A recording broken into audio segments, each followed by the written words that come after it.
வணக்கம் அன்பின் நண்பர்களே. இன்றைய பதிவில் ஒரு முக்கியமான ஒரு ஆன்மீக விழிப்புணர்வு நான் சொல்கிறேன். அதாவது நாம் பிறந்ததிலிருந்து இறக்கின்ற வரை யாரிடம் அதிகமாக பேசுகின்றோம் என்று நம்ம என்னைக்காவது நினச்சி பார்த்துருந்தோம்னு வச்சுக்கோங்க. நம்ம எப்பயுமே என்ன கை காட்டோம்னா, இந்த நண்பர்கிட்ட நிறைய பேசினேன், இந்த இவங்க ஒய்ஃப் கிட்ட பேசினேன், அம்மா கிட்ட பேசினேன், இப்படி பேசினேன் அப்படி பேசினேன்னு தான் நம்மளால் சொல்லுவோமே ஒழிய, யாருமே நம்மக்கிட்டே நாம் அதிக நேரம் பேசியிருக்கிறோம் என்பதை சொல்வதை நம்ம ரொம்ப ரேராக தான் கேட்க முடியும். சரி, இப்போது நம்மளோட நாம் பேசுவதை நிறுத்தினால் என்ன ஆகும்? இதுதான் இன்றைய தலைப்பு. அதாவது நான் அப்படின்னு சொல்லக்கூடிய ஒன்றானது எப்போ அது வெளியில் வருது அப்படின்னு கேட்டிங்கன்னா, நான் பேசுகிறேன், நான் கேட்குறேன் அப்படின்ற இரண்டுபட்ட நிலை வரும்பொழுது தான். அதாவது சொல்லுவோம் இல்லையா, நம்ம மனசுக்குள்ளே பேசிக்கிறோன்னு சொல்லுவோம் இல்லையா. இப்போ ஏதாவது ஒரு இடத்துக்கு கிளம்புறோன்னு வச்சுங்களேன். முதல்ல நம்ம என்ன பண்ணுவோம்? இப்போ சட்டையை போட்டோமா, பேண்ட்டை போட்டோமா, பணம் எடுத்து வச்சுக்கணுமா, அந்த செக்லிஸ்ட்டை நம்ம மனசுக்குள்ளே ஓட்டி பார்ப்போம் இல்லையா. நான் சர்வசாதாரணமாக சாதாரண விஷயங்கள் தான் பேசுகிறேன். செக்லிஸ்ட்டு போட்டு பார்ப்போம். எந்த எடுத்துட்டோமா, வீட்டில் கேஸ் ஆஃப் பண்ணிட்டோமா, அதுக்கப்புறம் ஏசி ஆஃப் பண்ணிட்டோமா, ஃப்ரிட்ஜு எல்லாம் எப்படி இருக்குது, பூட்டிட்டோமா, பின்கதவை சாத்திட்டோமா இல்லையா, ஏது அப்படின்றதெல்லாம் நம்ம செக் பண்ணுவோம். ஸோ இந்த மாதிரி நம்ம சிறு வயதிலிருந்து பெரு வயது வரை நம்ம கூட தான் நம்ம நிறைய நேரம் பேசியிருக்கோம், நம்ம கூட தான் நம்ம நிறைய நேரம் ஸ்பெண்ட் பண்ணியிருக்கோம் அப்படின்றத புரிஞ்சுக்கணும். இப்போ நீங்கள் உங்கள் கூட பேசுவதை நிறுத்துங்கள். இது ஒரு சிம்பிள் டெக்னிக் தான் நான் உங்களுக்கு சொல்லித்தரேன். ரொம்ப சிம்பிள் டெக்னிக். நீங்கள் பேசுகிறத நிறுத்துங்க. ஒரு செகண்டும் நீங்கள் என்ன பண்ணுறீங்கன்னா உங்களுக்குள்ளே பேசிக்கிட்டே இருக்கிறீங்கன்றத நீங்கள் கிராஸ் செக் பண்ணி வேணால் பாருங்கள். நீங்கள் எந்த ஒரு பொருளை பார்த்தாலும் உடனே என்ன பண்ணுவீங்க, எதையோ ஒரு பஸ்ஸு போகுதுன்னு வச்சிங்களேன், அந்த பஸ்ஸுக்கான கமெண்ட்டை உங்களுக்குள்ளே நீங்கள் பேசுவீங்க. இந்த பேசி முடித்த பிறகு தான் அடுத்த பக்கத்தில் இருக்கிறவங்ககிட்ட நீங்கள் அந்த கமெண்ட்டை சொல்லுவீங்க. சொல்லலாமா வேணாமான்லாம் ஒரு ஃபைனலைஸ் பண்ணிவிட்டு அவங்ககிட்ட பேசுவீங்க. இதே உங்களுக்குள்ள பேசுதல் ரொம்ப அதிகமாயிடுச்சு அப்படின்னா, அது வாயை தாண்டி வெளியில் பேசுகிறத நீங்கள் நிறைய பேரை பார்த்துருப்பீங்க. அவங்க பாட்டு தன்னத்தோன்னு அவங்களே பேசிப்பாங்க. ஸோ அது ஒரு நோயினுடைய வெளிப்பாடு, அதெல்லாம் வச்சுக்கலாம், அதை விட்டுருங்க. நார்மல் மனுஷனை பற்றி பேசுகிறேன். ஸோ நம்ம ஒரு நிமிஷமும் ஒரு நிமிஷம் கூட இல்லை, ஒரு செகண்டும் நமக்குள்ளே ஒரு என்ன சொல்கிறதுன்னா, ஒரு கலந்தாய்வு நம்ம பேசுகிறோம், நமக்குள்ளேயே பேசி பார்த்துக்கிறோம். அப்புறம்தான் நம்ம வெளியில் பேசுகிறத செய்கிறோம் அப்படின்றத நீங்கள் நல்லா புரிஞ்சுக்கணும். அப்போது நமக்குள்ளே நாம் பேசும்போது நாம் பேசுகிறன்ற ஒரு ஆளும் நாம் கேட்குறோம் அப்படின்ற ஒரு ஆளும் அங்கே இரண்டுபட்ட நிலை உருவாகுதுன்றதை புரிஞ்சுக்கணும். ஸோ இந்த பழக்கத்தை நம்ம ஒரு 10 நிமிஷம் மட்டும் கூட ப்ராக்டிஸ் பண்ணால் கூட நல்லாயிருக்கும். நமக்கு நாமே பேசுகிறத நிறுத்திடணும். சரியா? நமக்கு நாமே பேசுகிறத ஒரு 10 நிமிஷம் நிறுத்தி பாருங்கள். உங்களுக்கு என்ன ரியாக்ஷன் கிடைக்குதுன்றதை நீங்கள் டெஸ்ட் பண்ணி பாருங்கள். நீங்கள் உங்களோடு பேசுகின்ற அந்த ஒரு 10 நிமிஷத்தை நிறுத்தினாலே உங்களுக்குள்ள ஒரு அமைதி, பேரானந்தம், ஒரு தெளிவு, ஒரு சுறுசுறுப்பு, ஒரு ஆனந்த நிலை உங்களுக்கு உருவாகிறத நீங்கள் டெஸ்ட் பண்ணி பார்க்கலாம். அதனால் இந்த ஒரு சின்ன விஷயந்தான். இந்த சின்ன விஷயத்தை நீங்கள் ஒரு வாட்டி வந்து ட்ரை பண்ணி பாருங்களேன். அது வந்து என்ன கொண்டு வருது, அது என்ன சொல்ல வருது அப்படின்னு கேட்டிங்கன்னா, சித்தர்கள் சொன்ன நில் என்ற உபதேசம்தான், வேற ஒன்றும் இல்லை. ஸோ அது என்ன அப்படின்னா, உங்களுக்குள்ள நீங்கள் பேசுவதை நிறுத்திட்டீங்க அப்படின்னா, உங்களுக்கு அந்த நேரம் நீங்கள் பேசாது இருக்கின்ற நேரம் வரைக்கும் உங்களுக்குள்ள மனம் என்று ஒன்று இயங்காமல் போகும். சரியா? ஸோ இதை பற்றின விஷயங்களை நீங்கள் ஒன்று பார்த்துங்க. அடுத்ததாக நம்ம வந்து சொல்ல வேண்டியது என்ன அப்படின்னு கேட்டிங்கன்னா, மூச்சை கவனித்தல். மூச்சை கவனித்தல்ன்றது வந்து இன்றைக்கி நமக்கு வந்து ஏற்கனவே நம்ம வந்து மூச்சை கவனி, பேச்சை குறை அப்படின்லாம் நம்முடைய பெரியவங்கெல்லாம் சொல்லிட்டு போயிருக்கிறாங்க. அதெல்லாம் செய்கிறதுனால நம்மளுக்கு வந்து யூஸ் உண்டா அப்படின்னு கேட்டால் யூஸ் உண்டு. சரியா? உங்கள் மூச்சை கவனிக்கிறது, அப்படியே கண்ணை மூடிட்டு உட்காந்து உங்கள் மூச்சை கவனிக்கிறது அப்படின்றத நீங்கள் பண்ணும்போது உங்கள் மூச்சு ஸ்லோவாகி ஒரு கட்டத்தில் மூச்சு நின்று போகிற அளவுக்கு கூட போகிறவங்களாம் வந்து இருக்கிறாங்க. அதனால் வந்து உங்களுடைய மனமற்ற நிலைக்கு போகிற அளவுக்கு இருக்கிறாங்க தான், நான் இல்லைன்னு சொல்ல வரல. ஆனால் இதெல்லாம் யாருக்கு வந்து செட் ஆகும் அப்படின்னு கேட்டிங்கன்னா, அவங்களுக்கு எந்த வித ஒரு கமிட்மெண்ட்டும் இல்லாமல் முழுக்க முழுக்க ஆன்மீக நிலையிலேயே பயணம் செய்து அமைதியான சூழ்நிலையிலே வாழ்ந்து அவங்களுக்குன்னு ஒரு போராட்ட வாழ்க்கை இல்லாமல் அடுத்த நிமிஷம் அவங்கள யாரும் தேடாத ஒரு நிலையில் இருக்கக்கூடிய ஒரு மனிதர்களுக்கு வந்து இது வந்து சாத்தியமாகும். நான் சொல்கிறது வந்து ரொம்ப யதார்த்தமான உண்மைங்க, ரொம்ப பெரிய விஷயங்கள்லாம் நான் பேசலை. ஆனால் இது இப்போ ஒரு நார்மல் மனுஷன் இந்த மாதிரி வந்து மூச்சை கவனிச்சான்னு வச்சுக்கோங்களேன், அவங்களுடைய நிலைமை என்ன ஆகும்னு கேட்டிங்கன்னா, ஒரு 4-5 நாள் மூச்சை கவனிக்கிற வரைக்கும் உங்களுக்கு ரொம்ப நல்லாவே இருக்கும். அப்புறமேட்டா பார்த்தீங்கன்னு வச்சுக்கோங்களேன், உங்களுடைய அதாவது ஒரு ஒரு மெடிக்கல் டேர்ம்ஸில் நாங்கள் என்ன சொல்லுவோம்னா, உங்களுடைய நார்மல் ப்ரீதிங் வந்து உங்களுக்கு தெரியக்கூடாது. ஒரு நார்மல் மனுஷனுக்கு அவர் வந்து சுவாசிக்கிறது அவருக்கு தெரியக்கூடாது. அதுதான் வந்து நார்மல் ப்ரீதிங்.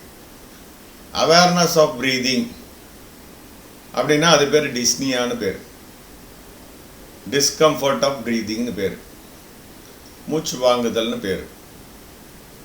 சரியா? அப்போ ஒருத்தர் வந்து எப்போ வந்து அவருக்கு மூச்சு விடுறது தெரியுதோ அப்போ வந்து அவர் வந்து எந்த நிலைக்கு போகிறாருன்னா, அந்த டிஸ்னியான்னு சொல்லக்கூடிய மூச்சு வாங்கும் நிலைக்கு போகிறாருன்னு அர்த்தம். இது வந்து ஒரு நோயினுடைய தன்மையாக நம்ம வந்து சொல்லிட்டு இருந்தாலும், இப்போ ஒரு நார்மல் மனுஷனாக இருக்கிறவங்களுக்கு இந்த மூச்சை கவனிக்கும் பழக்கத்தை உருவாக்கும் பொழுது என்ன ஆகும் அப்படின்னு கேட்டிங்கன்னா, அவங்களுக்குள்ள அந்த மூச்சை வந்து அவங்களுடைய சாஃப்ட்வேரில் சேர்த்துட்டா மாதிரி ஆகிடும்.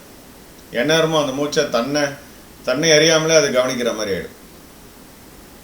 அப்போ என்ன ஆகும் அப்படின்னு பார்த்தீங்கன்னா, நீங்கள் வந்து ஒரு நடக்கும் போதும் சரி, இல்லை வந்து ஒரு மாடிப்படி ஏறும்போதும் சரி, நீங்கள் வந்து ஒரு வேகமாக பேசும்போதும் சரி, எல்லாத்துலேயுமே அந்த மூச்சு அவேர்னஸ் இருக்கிறத நீங்கள் உணர ஆரம்பிச்சிடுவீங்க.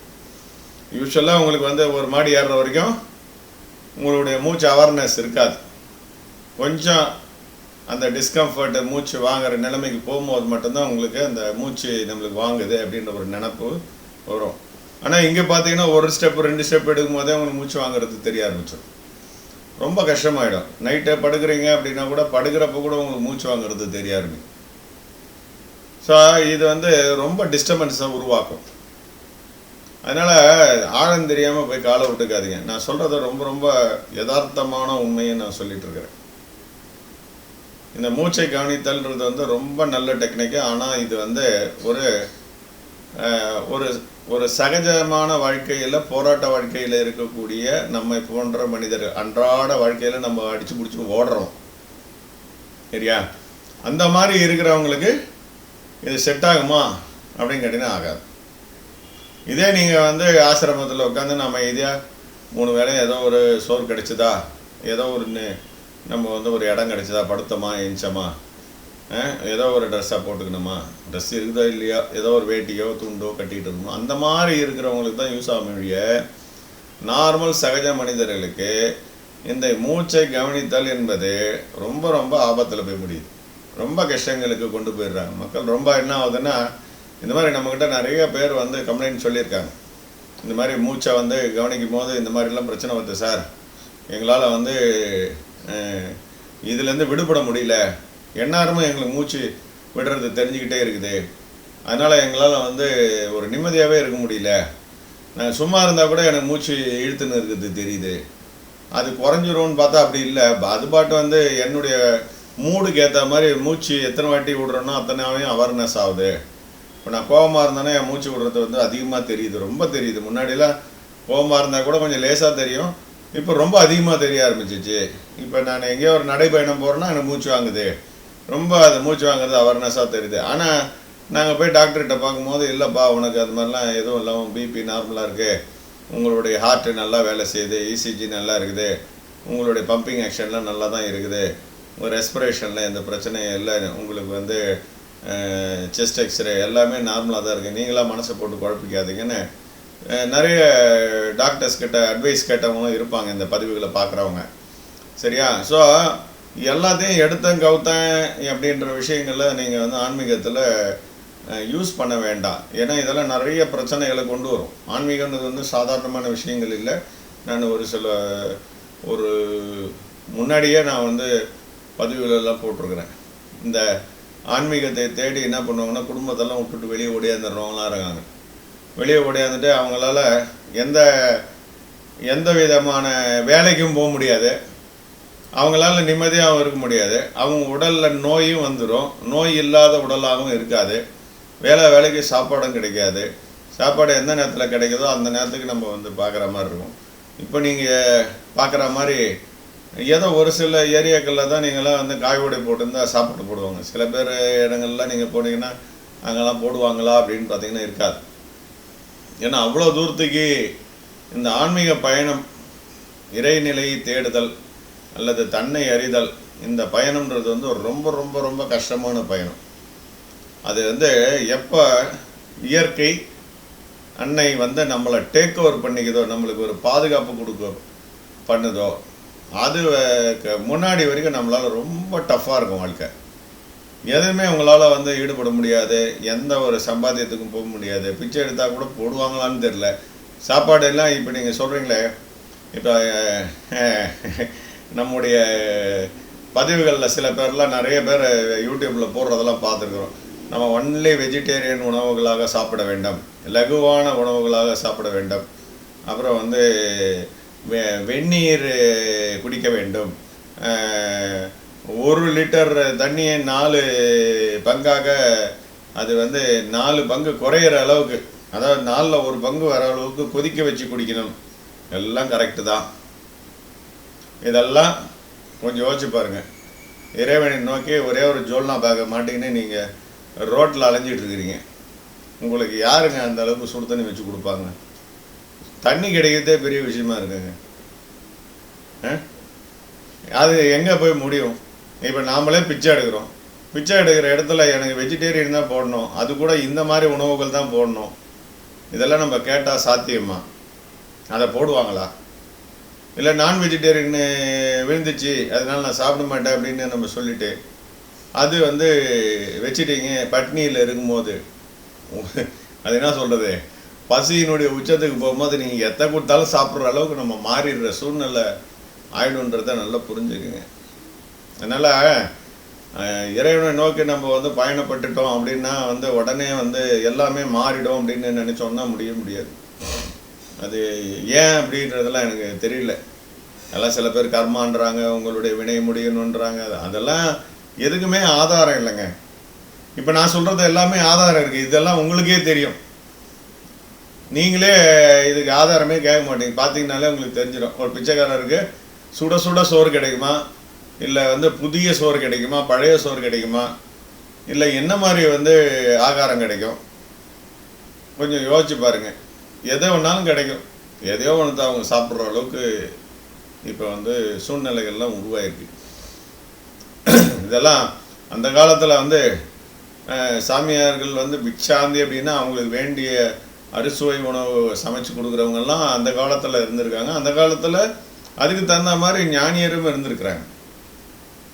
இப்போ யாரை நம்புறது, யார் எந்த உடையில் வராங்க, யார் கரப்டட் பர்சனு, யார் உண்மையான பர்சனு, அதெல்லாம் சொல்கிறதுக்கே வழி இல்லை.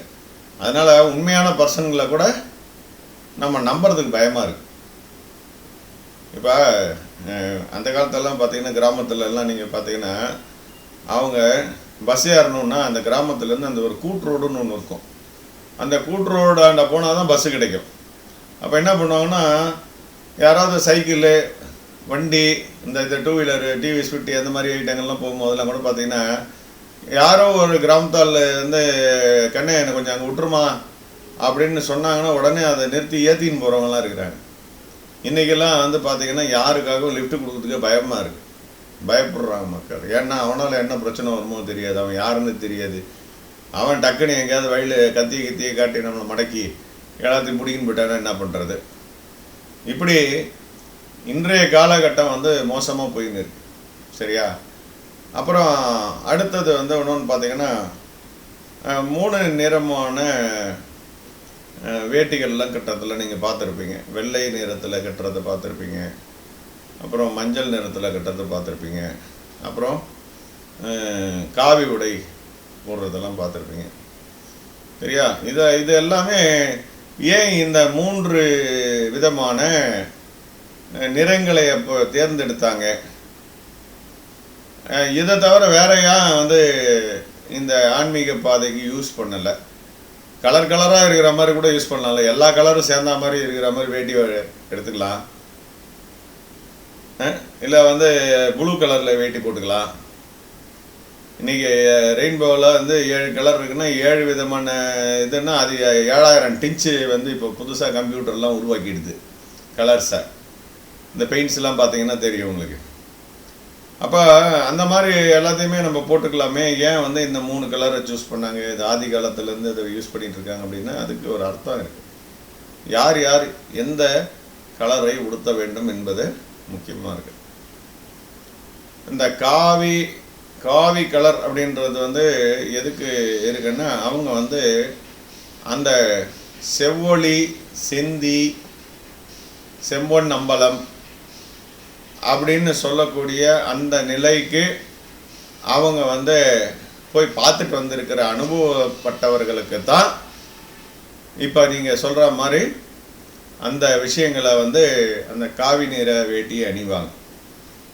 அதை விட கொஞ்சம் கம்மியாக இருக்கிறவங்க என்ன பண்ணுவாங்க அப்படின்னு பார்த்தீங்கன்னா அவங்க எங்கே இருப்பாங்கன்னா அந்த மஞ்சள் நிற வேட்டியை கட்டியிருப்பாங்க, அந்த பொன்னிற வேட்டியை கட்டியிருப்பாங்க கோல்டன் கலரில். என்ன அது என்ன அப்படின்னு கேட்டிங்கன்னா அதுக்கு முன்னாடி நிலையான பொன்னார் அம்பலத்தை கண்டவங்களை பார்ப்பாங்க. அதை விட வெள்ளையான துணிகளை போட்டிருக்கவங்க பார்த்தீங்கன்னா அந்த வெள்ளொளியை கண்டவர்களை பார்ப்பாங்க. வெள்ளொளி அப்படின்னு இதெல்லாம் தியானத்தில் எல்லோரும் பார்த்துருக்கிற நிறைய பேர் இருப்பாங்க. இவைகளெல்லாம் தாண்டி நீங்கள் போகும்பொழுது தான் அந்த சிதம்பர ரகசியம் தெரியும். அந்த காவி உடை கட்டியிருக்கிற இடத்துல தான் நீங்கள் அந்த நிலைக்கு போகிறவங்க தான் ஆனந்த மயத்தில் இருப்பாங்க. ஏன்னா அந்த செந்தின்னு சொல்லக்கூடிய மயிர்பாலம் சொல்லக்கூடிய சித்தர்களுடைய பாடலாம் போய் பாருங்கள், அதில் இருக்கும் இதெல்லாமே. அந்த செவ்வொளின்னு சொல்லக்கூடிய இடத்துல அங்கே யாரால் அந்த செங்கதிரை தன்கதிராய் மாற்றி விடுவோம்னு நம்முடைய சித்தர் பாடல்கள்லாம் இருக்குது. ஏன் அந்த செங்கதிரை தன்கதிராய் மாற்றோம்னா செங்கதிர் நீங்கள் இந்த தியான நிலைக்கு போகும்போது உங்களால் அந்த செவ்வொளியை பார்க்க முடியும். அப்புறம் நீங்களே அந்த செவ்வொளியாக மாறுகின்ற தன்மை வரும். அப்போ என்ன ஆகும்னு பார்த்தீங்கன்னா உங்களுக்குள்ள உச்சந்தலையிலிருந்து உள்ளங்கால் வரை உங்களுக்கு பயங்கரமான ஒரு ஆனந்த நிலை உடம்பில் பாயும். அது கொஞ்சம் நெஞ்சம்லாம் கிடையாது, அந்த ஆனந்த மருந்து. இந்த செவ்வொளியை பார்க்கறதுக்கு பேர் தான் விந்து நிலைன்னு பேர். விந்து அப்படின்னா இந்த லைட்டு தான். இந்த செவ்வொளி அப்படின்னு சொல்லக்கூடிய இதை பார்க்கறது தான் அந்த விந்து என்ற லைட். இது செமனுக்கும் அதுக்கும் சம்மந்தம் கிடையாது. இது ஆண்களையும் பார்ப்பாங்க, பெண்களும் பார்ப்பாங்க. இதில் இரு பாலினத்தின இருந்தாலும் யார் வேணாலும் அதை பார்ப்பாங்க. சரியா? இதில் சின்ன பசங்க, பெரிய பசங்க, பெரிய பொண்ணு, சின்ன பொண்ணு, இப்படியெல்லாம் எதுவுமே கணக்கு கிடையாது. ஒரு 8 வயசு பையன் அவனுக்கு இன்னும் வந்து அவன் வந்து அந்த என்ன சொல்கிறதுன்னா அந்த பருவம் எய்தாத பையன், அடலசன்ட் ஏஜுக்கே வராத ஒரு பையன் தியானத்தில் உட்கார்றான், அவனே பார்ப்பான். அவனே இந்த ஆழத்துக்கு போனான்னு அவனாலையும் பார்க்க முடியும். அந்த மாதிரி பெண்கள்லேயும் குட்டி பசங்களை கூட அதுங்க பார்க்க முடியும். சரியா? ஸோ இதெல்லாம் நீங்கள் வந்து யோசித்து பார்க்கணும். இந்த விந்து கட்டுதல், அந்த கட்டுதல், இந்த கட்டுதல்னு சொல்கிறவங்கள எல்லாரையும் நம்பாதீங்க தயவுசெய்து. இதெல்லாம் தவறான விஷயங்கள். சரி, அடுத்ததை நம்ம அடுத்த நிலைக்கு பார்ப்போம். ஸோ இதெல்லாம் வந்து ஒரு அவேர்னஸ் வீடியோக்கள் நம்ம வந்து சொல்லிகிட்ருக்குறோம். ரொம்ப பெரிய வீடியோவாக போட வேணாம். அதனால தான் நம்ம என்ன சொல்கிறோம் அப்படின்னா, நமக்குள்ளே நாம் பேசுவதை நிறுத்தி பார்ப்போம். ஒரு ட்ரையல் தான் பார்ப்போமே. நாம் நமக்குள்ளே பேசாமல் அப்படியே ஸ்டாண்ட் ஸ்டில்லாக இருக்கிறதுக்கு ட்ரை பண்ணி பாருங்கள். உங்களுக்கு சித்தர் அருள் கிடைக்கட்டும். இது எதுக்குன்னா ஆன்மீகத்துக்காக, அது அடுத்தது போய்க்கலாம் ஆன்மீகத்துக்குன்னு. இப்போ நமக்குள்ளே நம்மளால் பண்ண முடியுதா அப்படின்ற ஒரு ட்ரை பண்ணி பார்ப்போம். ஏன்னா நமக்குள்ளே கோடான கோடி வார்த்தைகளை நமக்குள்ளே பேசிக்கிட்டே இருக்கிறோம் ஒரு செகண்டும். அது கொஞ்சம் குறையும். நார்மல் மனிதர்களுக்கு, நம்மளை மாதிரி ஒரு நார்மல் மனிதர்களுக்கு அதை கொஞ்சம் நிறுத்தி பழகலாம். நிறைய நேரம் நமக்குள்ளே பேசிக்கிட்டு இருக்கிறத குறைஞ்சா கொஞ்சம் உடம்புல எனர்ஜி, கொஞ்சம் நம்ம மனசில் நிம்மதி. இந்த தலைவலி இதனால் பேசி பேசி குழப்பமாகி தலைவலி வந்து அது ஒரு டாக்டர் போய் பார்த்து மருந்து வாங்கி அதெல்லாம் இல்லாமல், ஒரு செலவுலாம் இல்லாமல் ஒரு நிம்மதியை கொடுக்கக்கூடிய தன்மையும் ஏற்படும். ஒரு 10 நிமிஷம் அது ஒன்றா ட்ரை பண்ணி பாருங்கள். அது எல்லாருக்குமே யூஸ் ஆகும். சரியா? நன்றி.